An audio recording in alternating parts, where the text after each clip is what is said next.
Vamos abrir nossa Bíblia, livro de Jeremias. Nós vamos ter duas escrituras, livro de Jeremias, e depois eu vou deixar as Bíblias abertas na 2 Crônica, que nós vamos lendo e vamos comentando, vamos falando sobre esse assunto. Vamos ficar todos de pé, referente à palavra, reverência à palavra do Senhor.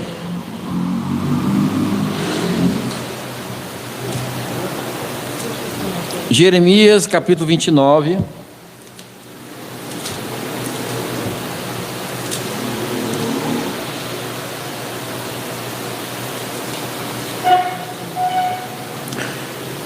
Versículo 12 e 13.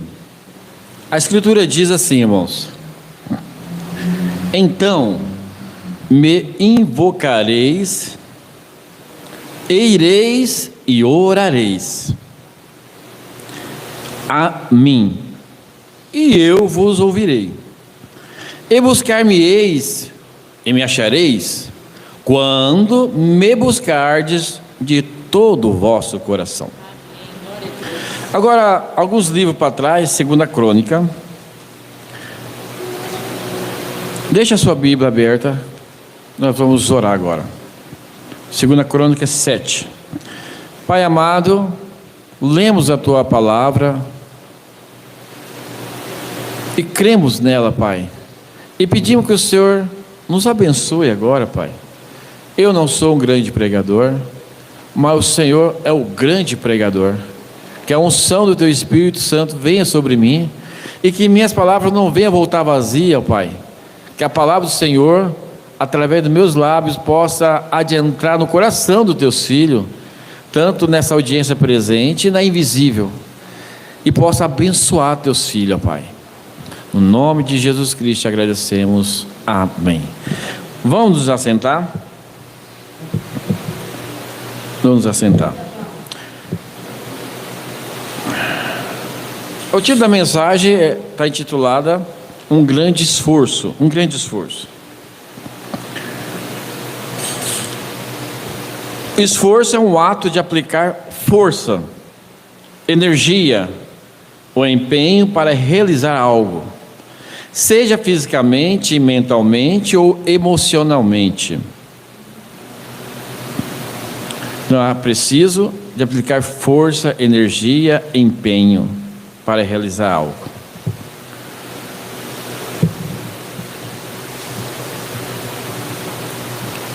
O profeta chega a dizer que o evangelho, a entrada no reino de Deus é por força nossa. Nós temos que entender que nós não entramos no reino de Deus, Jesus me chamou, Deus me chamou e agora está tudo certo. Não está. Quando Israel sai do Egito, foi uma maravilha, né? O Mar Vermelho se abrindo, os milagres acontecendo, Faraó morrendo, o soldado de Faraó morrendo afogado, aquela vitória, houve um grande avivamento. Miriam comandando aquela festa, né? Tocando seu tamborim, e as filhas de Israel dançando e bailando de alegria no Senhor. Houve um grande regozijo. Eles era para adentrar em Canaã, que a meta era ele sair do Egito e ir para a terra que emanava leite e mel. E 3 dias e meio de caminhada, eles adentrariam naquele lugar. Mas, quando eles entraram, ficaram às beiras da entrada, olha como que a coisa é. Eles chegaram a avistar. E Moisés designou 12 para espionar a terra. E Josué e Caleb e mais 10. E quando eles foram espionar, vocês sabem da história, mas é importante ressaltar, trazer à memória, porque a promessa, tanto para ele como para nós, que nós há de entrar na terra prometida. A nossa terra prometida é a Nova Jerusalém. Essa é a nossa terra prometida. Nós vamos morar na Nova Jerusalém. Apocalipse. Ela está adornada como uma noiva para o seu noivo, com pedras preciosas, as ruas de ouro, os muros de cristais e pedras preciosíssimas. A cidade está pronta e preparada, prontinha para os filhos de Deus. E ali a glória do Senhor resplandecerá a cidade santa. Que coisa maravilhosa, né? Todos nós almejamos esse lugar. Israel também almejava a terra que manava leite e mel. Porém, quando Josué e Caleb, os dois capitães, comandante daquela tropa de 12, de 10, traz as evidências que a terra realmente era boa, 2 para carregar um cacho de uva, a terra era tudo aquilo que Deus tinha prometido para eles. Porém, havia uns ocupantes daquela terra, que não eram donos daquela terra, porque a terra já era de Jacó. Simplesmente 400 anos se passaram e eles ficaram no Egito e largaram a sua própria terra e tiveram ocupante nela. Eles iam tomar conta, tomar posse do que era deles, só que eles tinham que tirar o gigante. Preste bem atenção, irmãos, preste bem atenção, eles tinham que tirar os gigantes. Aqueles 10 amedrontou 2 milhões de israelitas, dizendo: nós somos como gafanhoto. Na verdade, a terra é tudo isso que é prometida, mas nós seremos esmagados como gafanhoto, porque há gigantes lá. A incredulidade tomou conta. Por quê? Deus já tinha tirado das mãos de ferro de Faraó. Deus já tinha feito maravilha. Deus já tinha abrido o Mar Vermelho. Não era a força deles que eles iam tomar posse da cidade prometida, ainda era Deus dele. Então ali eles não quiseram entrar na terra que Deus falou: tome posse aí de vocês, entra que eu serei com vocês. Aí então eles blasfemaram, amedrontaram, se acovardaram. Aí então houve-se um véu ali, que eles não viram mais aquela cidade, uma grande cegueira tomou conta deles espiritualmente, que eles não viram, e Deus disse para ele que nenhum daqueles 2 milhões ia entrar em Canaã mais, e eles simplesmente só rodearam anos e mais anos, até que toda aquela geração que estava ali, 2 milhões, morresse um após o outro, um após o outro, até que o último rebelde, até que o último incrédulo morresse. Aí então Deus levanta Josué novamente, incumbido de colocar o povo lá dentro, e Josué dá aquele sermão: não seja como vossos pais, que lá no passado amedrontaram, se acovardaram, não se esforçaram, cruzaram o braço, acharam que Deus ia dar de graça, ia colocar ali. Não seja como vossos pais, preguiçosos na fé, acovardados na fé, incrédulos na fé, porque quando nós nos tornamos acovardados, incrédulos, a bênção de nós é tirada. O profeta fala isso: é tirado para nós e passado para outro. Foi tirado de Israel, passado para os filhos. E Josué colocou o povo lá dentro, eles entraram e tomaram posse. Então o esforço, nós precisamos de um grande esforço para o reino de Deus. E o profeta diz assim, que o reino de Deus é tomado com grande esforço. Não é fácil não. Nós temos que lutar contra as nossas adversidades todo dia. O grande inimigo nosso é nós mesmos, né? Se nós fôssemos falar da nossa natureza hoje, você ia ver quão grande é esse gigante inimigo nosso, que somos nós mesmos, gigante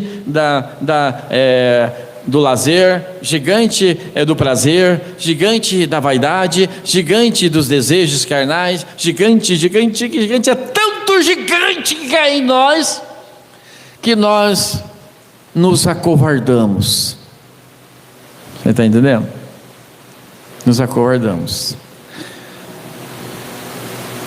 Eu vi um certo rapaz tentando influenciar uma pessoa obesa, rica, com os melhores treinadores ao seu lado, e não consegue resultado, dizendo assim: Tem pessoas brasileiras pobres que demoram 2 horas para chegar no serviço, que trabalham 8 horas de trabalho, chega em suas casas 8 horas da noite e ainda vai para a academia treinar, e ainda bate o seu shake de ovo com batata doce, com cereal, o shake de pobre, né?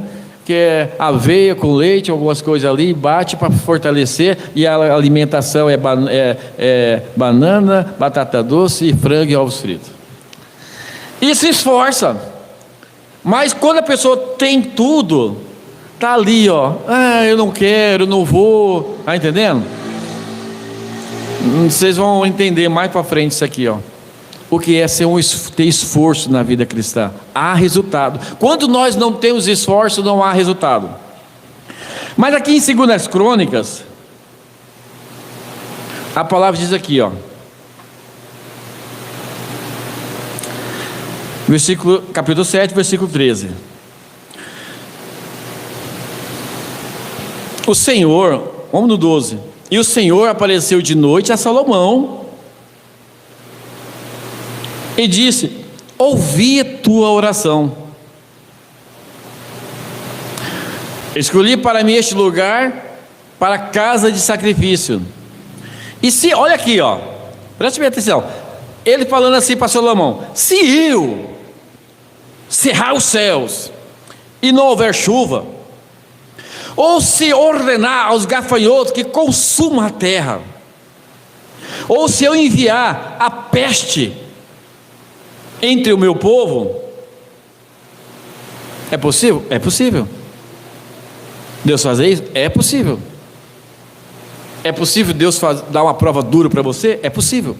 É possível Deus deixar você desempregado? É possível. É possível Deus permitir um câncer em você? É possível. É possível Deus permitir uma diabetes? É possível. É possível Deus permitir um acidente? É possível. É possível a miséria beirar a sua casa? É possível. Tudo é possível se Deus permitir. Era isso que Deus estava falando para Salomão. Mas ele disse: Salomão, e se o meu povo, que se chama pelo meu nome, se humilhar? Está entendendo? Se meu povo que chama pelo meu nome se humilhar.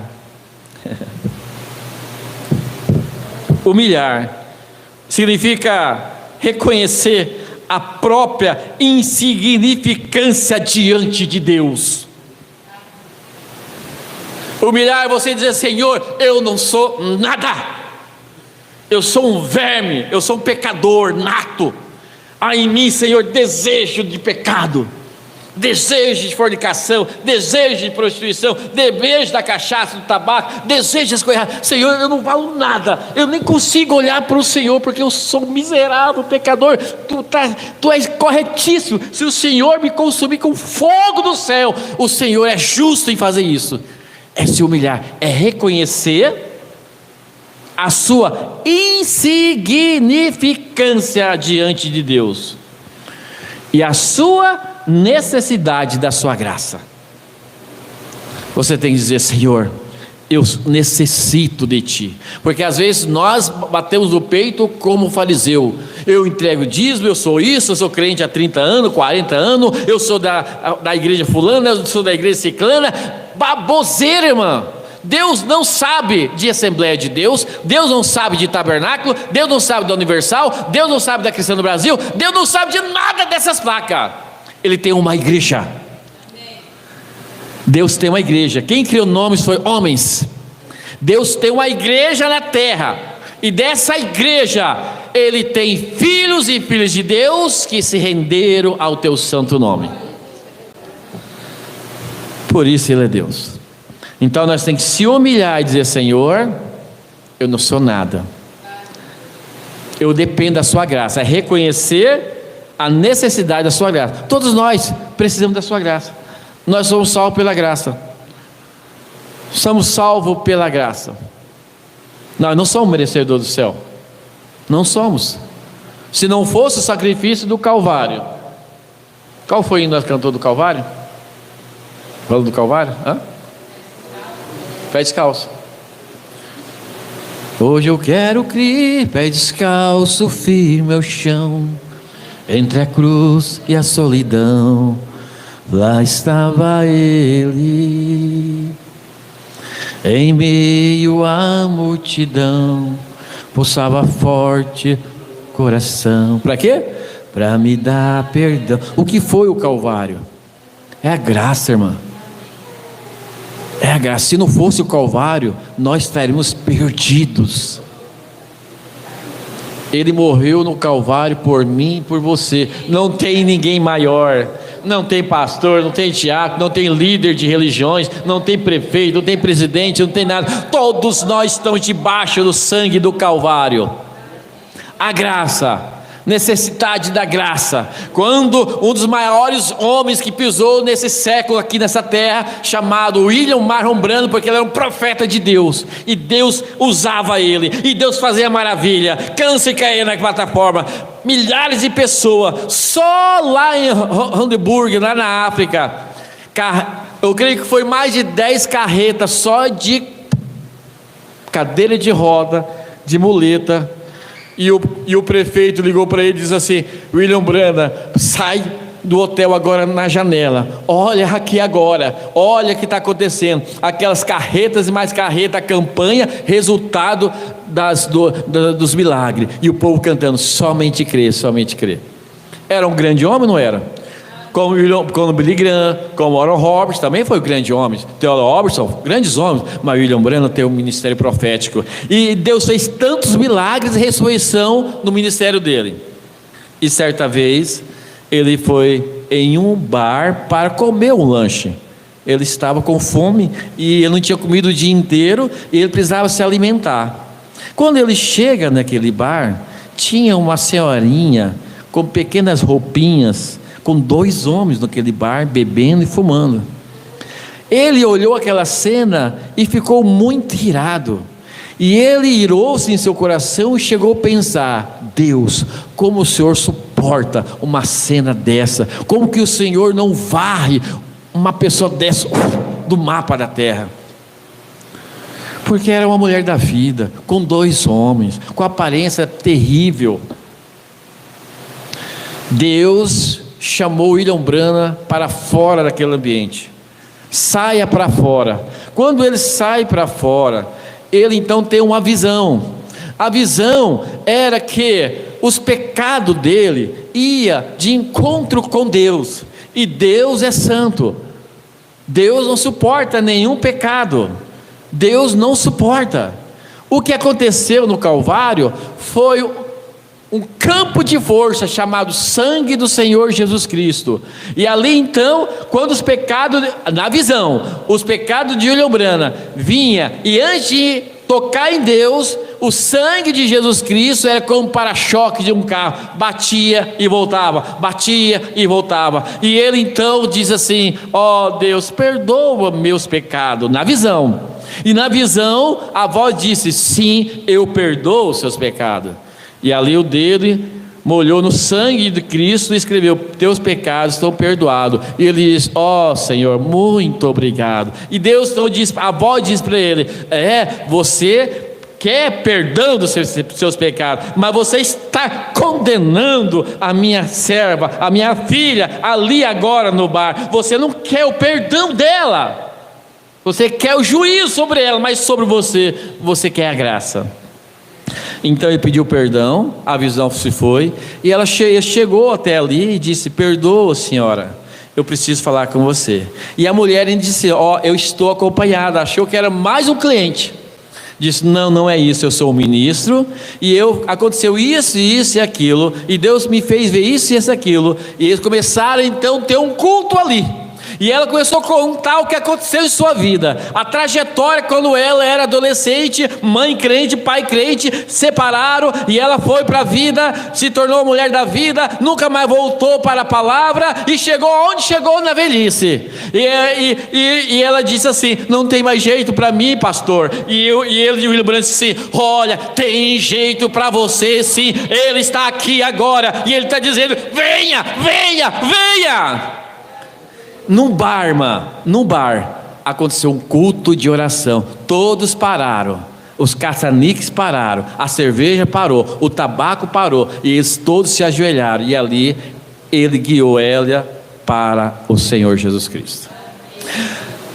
Mas o que eu estou querendo dizer é que nós, a humildade, nós temos que dizer assim: não sou melhor que você, eu preciso da graça.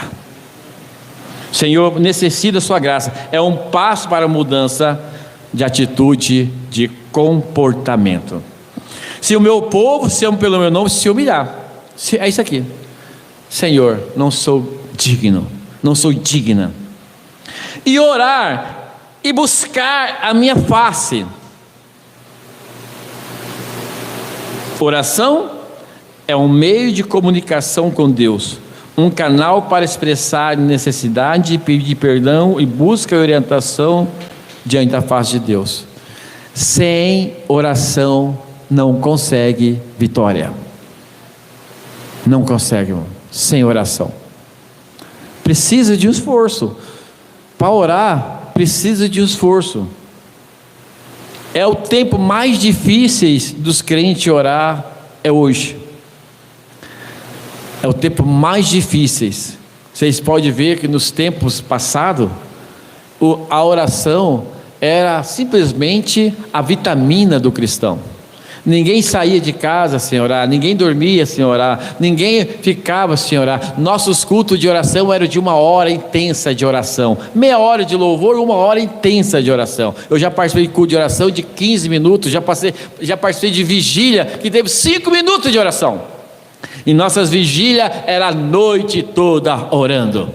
A noite toda orando. Senhor, tem misericórdia. Senhor, me cura, me batiza, liberta eu desse vício, liberta eu de desejos carnais, me deu o nascimento. As pessoas ficavam fora de si no chão, chorando, em êxtase, gritando, tem misericórdia. A oração, ela traz mudança, ela traz energia. O crente que não ora não tem energia. O crente que não ora é apenas um crente carnal fracassado. É oração. Significa buscar a Deus em toda a sua vida, em todos os seus momentos, não apenas quando é em dificuldade. É uma busca por conhecimento, intimidade e relacionamento com Deus. Não é só quando está doente. Você pode ver que quando há uma doença, nós oramos, né? Entendeu? Nós oramos intensamente, pedimos oração, clamamos, jejuamos.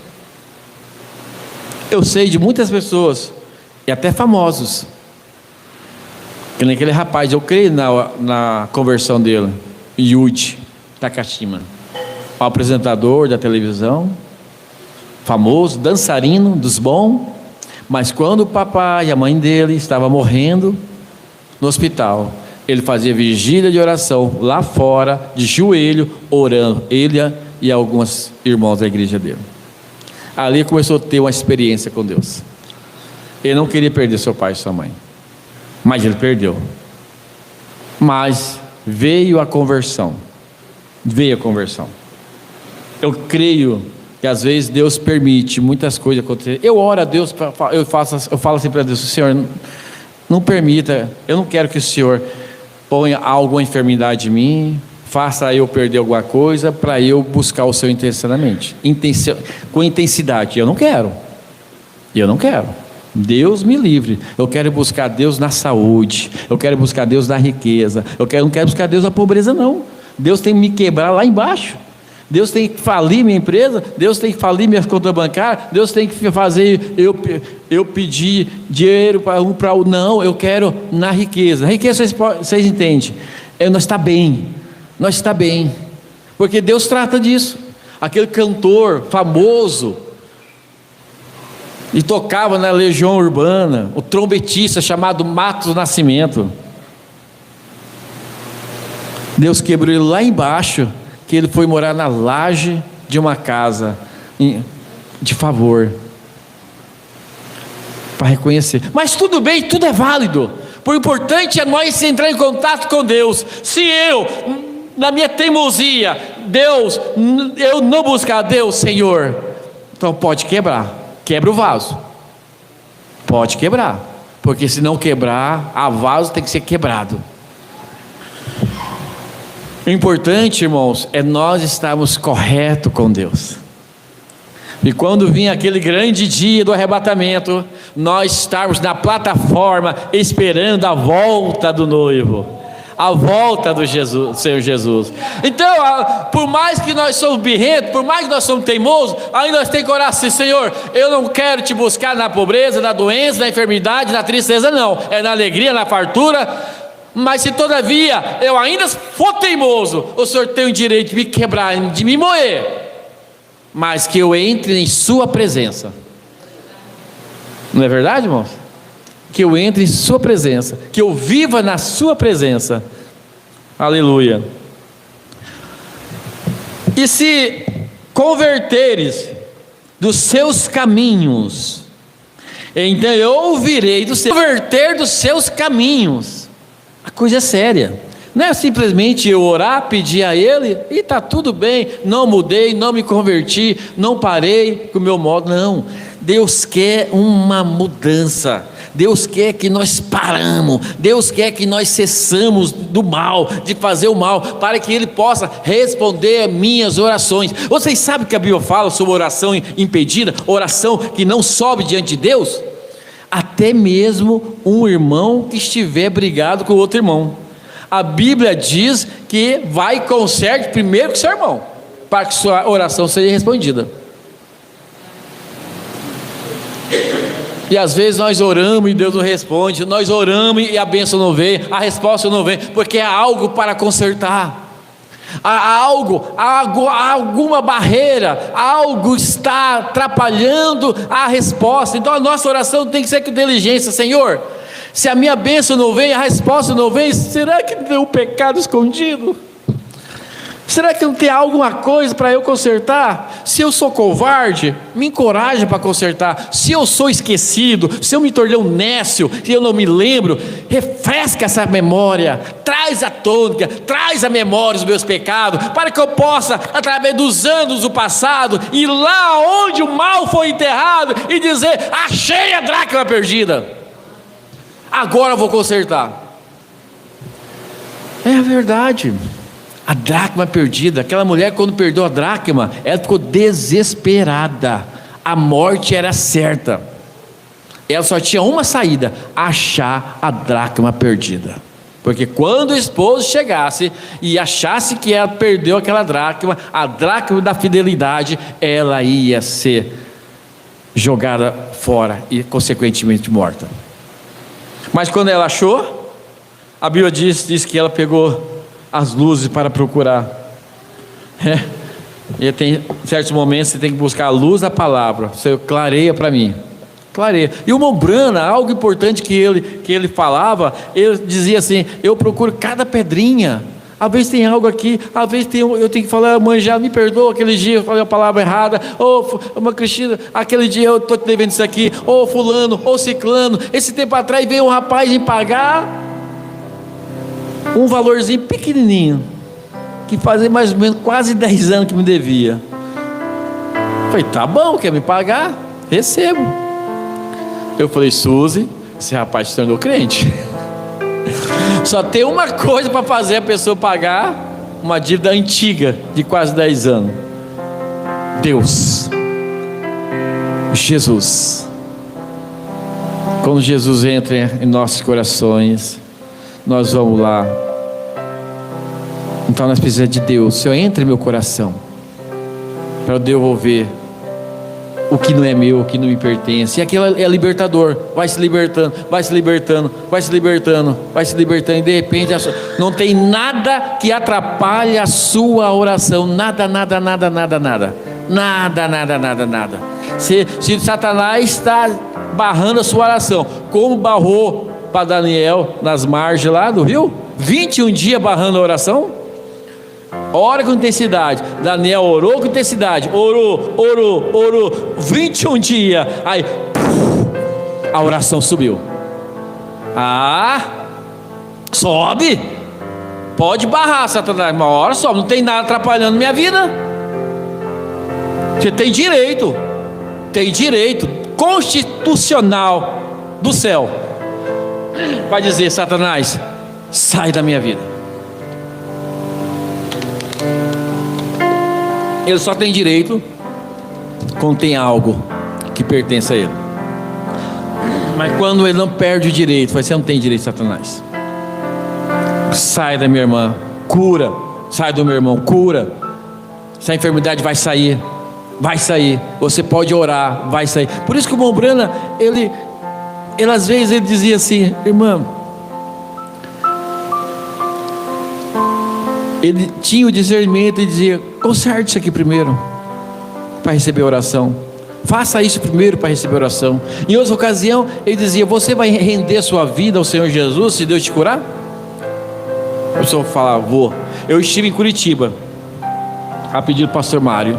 Fizemos 2 cultos especial lá. E tinha um irmão que não era batizado. A sua esposa era batizada. E ele é empresário, uma pizzaria grande, em um ponto muito bom, e devendo demais, e a cabeça daquele moço está para explodir. E ele me levou lá para conversar com ele e para orar por ele. E logo tivemos uma conversa. E como também estou no ramo da gastronomia, comecei a conversar com ele, a dialogar. Falei: irmão, Deus restaura todas as coisas. Deus pode fazer você pagar essa dívida assim, ó, porque eu sou prova viva. Eu já devi muito mais que isso que o irmão está devendo, e de repente acabou-se. Deus faz milagre. Agora eu disse para ele: se Deus, irmão, fizer um milagre em sua vida, restaurar, você não vai perder sua pizzaria, você não vai perder sua casa, ninguém vai cobrar você mais, você vai ter sua vida correta. Você entregará a sua vida ao Senhor Jesus? Ele disse: eu entregarei, chorando. Ei, glória a Deus, é esse o caminho. Se Ele vai ser o dono da sua vida, vai ser o governador da sua vida, deixa Ele entrar na sua vida e dominar a sua vida. O hino é bonito. Entra na minha casa, entra na minha vida. Como que é? Mexe com minha estrutura, sara todas as feridas, me ensina somente a ti, pois o Senhor é meu bem maior. Faz um milagre em mim. Eu disse: irmão, deixa Deus ser o dono do seu negócio. Eu disse para ele: se entrasse alguém com muito dinheiro, você pedir para ser sócio, que ia salvar o seu negócio, e você ia ser sócio dele, você ia gostar? Sim. Nessa altura do campeonato? Sim. Então, irmão, Deus é o seu sócio agora. Entregue os dízimos, Senhor. Comece a congregar, que Deus é o seu sócio, Ele vai solucionar. Aceitou Jesus, e na semana passada o pastor mandou a foto, ele sendo batizado em nome do Senhor Jesus Cristo. Eu tenho sempre ligado para ele. Não vendeu a pizzaria, está trabalhando, deu umas ideias para ele de negócio, e ele está feliz. E ele disse para mim no outro dia assim, disse assim: pastor Creve, muito tempo eu não dormia mais, porque a pressão das dívidas, a pressão é demais, você não dorme. Eu disse: eu dormi tranquilo, eu estou dormindo tranquilo. Então você deposita seus problemas na mão do Senhor. É um grande recurso, é um grande sócio que você ganha, é andar com Deus. Ele é dono do seu negócio, Ele é dono da sua saúde, Ele é dono do seu lar, Ele é dono de tudo, está nas mãos do Senhor. Aleluia. Tinha tanta coisa para falar. Converter dos seus maus caminhos significa mudar de atitude, mudar de direção. Se o meu povo que chama pelo meu nome se humilhar, orar, buscar a minha face e converter dos seus maus caminhos. Mas tem mal. Eu disse, um culto especial, disse assim, ó: nós tem que ser bom. Eu não sou bom, mas tem que ser bom. Você sabe o que é bondade? É ajudar o próximo. Até nisso nós temos que orar. Estou quebrando meu coração, só penso em mim, em minha família. Eu preciso ajudar o próximo. Deus dá condição, e às vezes até uma pequena condição ajuda o próximo. Deus tem que fazer tanta coisa em nós, irmão, tanta coisa. Mudar o nosso egoísmo. Se o meu povo converter de seus caminhos, significa mudar de atitude. Muda tudo que você vê na internet, muda tudo que você muda. Eu quero esse sócio para mim, eu quero esse Deus para mim, eu quero andar com Ele. Mudar de direção, abandonar os caminhos antigos do pecado, seguir os caminhos novos, o caminho santo de Deus. É uma mudança radical.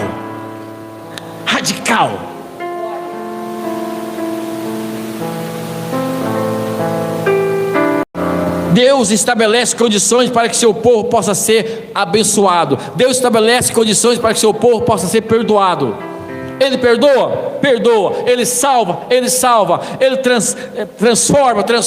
Ele abençoa financeiramente? Abençoa. Mas Ele estabelece condições. Tinha condições para Israel. Era entrar e lutar. Era só pegar a espada e fazer assim, ó. Eu creio que até um soldado cego ia cortar a cabeça de muito gigante. Porque não era a força dele, era de Deus. Está entendendo? Foi a vara de Moisés que abriu o mar vermelho ou foi o poder de Deus? É isso, a vara seca não faz nada, gente.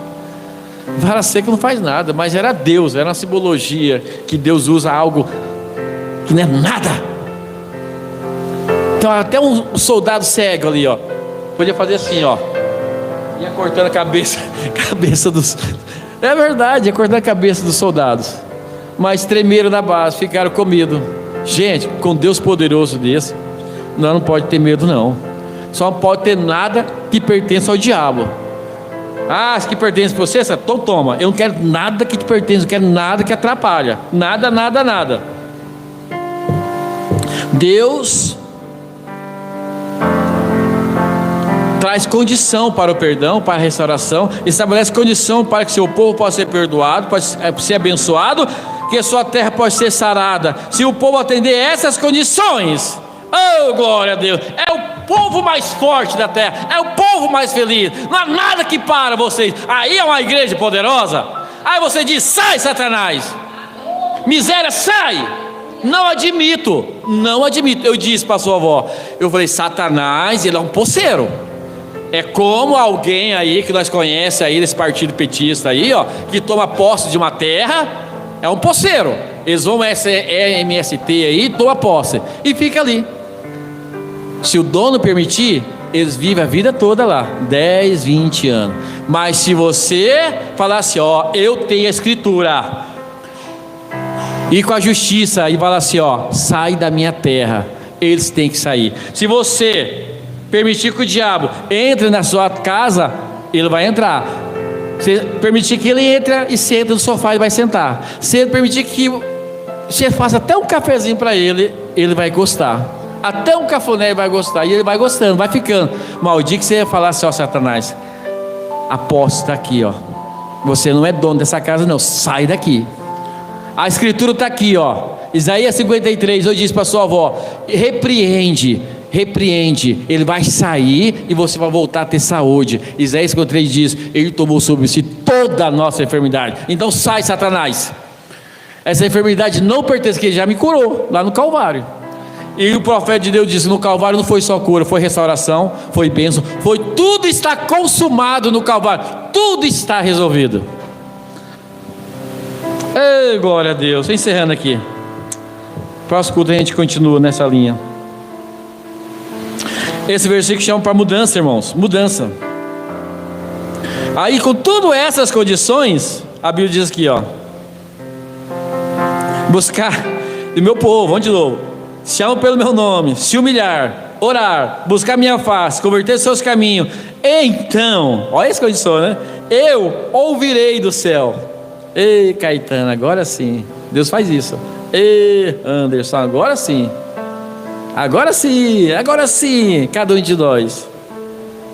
Ouvirei dos céus e perdoarei os seus pecados e sararei a sua terra. E então estarão abertos os meus olhos e atentos os meus ouvidos à oração deste lugar. Maravilha, né? Já pensou? Senhor, socorre. Ele vai lá e te socorre. Senhor, eu preciso disso. Senhor, me ajude. Senhor, é assim mesmo, nós temos que ser uns filhos, tudo nós fazer em nome do Senhor. Por isso nós oramos para sair, abençoa meu dia, oramos para dormir, obrigado pelo dia, obrigado por isso, Senhor guarda meu filho, guarda, eu oro por todos vocês todo dia cedo, e é bom, 40 minutos de oração, dá para orar por todo mundo, viu? Dá para orar por todo mundo, e orar assim, ó, com calma, pastor Samuel, ele ora por todos, e é uma bênção, quando cita o nome da gente, quando cita o nosso negócio, nossa família, isso é bom demais, irmão. A oração muda as coisas, e vai mudar a nossa igreja, vai mudar, louvado seja o nome do Senhor. Vamos cantar um hino, mas antes vamos fazer a oração, agradecer ao Senhor. Querido Deus, muito obrigado, o Senhor é um Deus maravilhoso, que ouve oração. Às vezes, ó Pai, eu sou um covarde, mas o Senhor pode entrar em mim, e fazer de mim forte. Seja forte, faz de nós crentes fortes, Pai, dos irmãos, das irmãs, e se tiver algo para nós consertar, Pai, eu quero consertar, eu quero ser o primeiro a pedir perdão, eu quero ser o primeiro a pagar aquilo que eu devo, eu quero ser o primeiro a consertar, Pai, porque tudo que nós queremos, cada um de nós aqui, é que os canais estejam limpos, que não esteja nenhuma barreira, para que nossas orações sejam ouvidas pelo Senhor e respondidas. Obrigado, Pai, Deus maravilhoso, Deus bondoso, Deus poderoso, é o Senhor.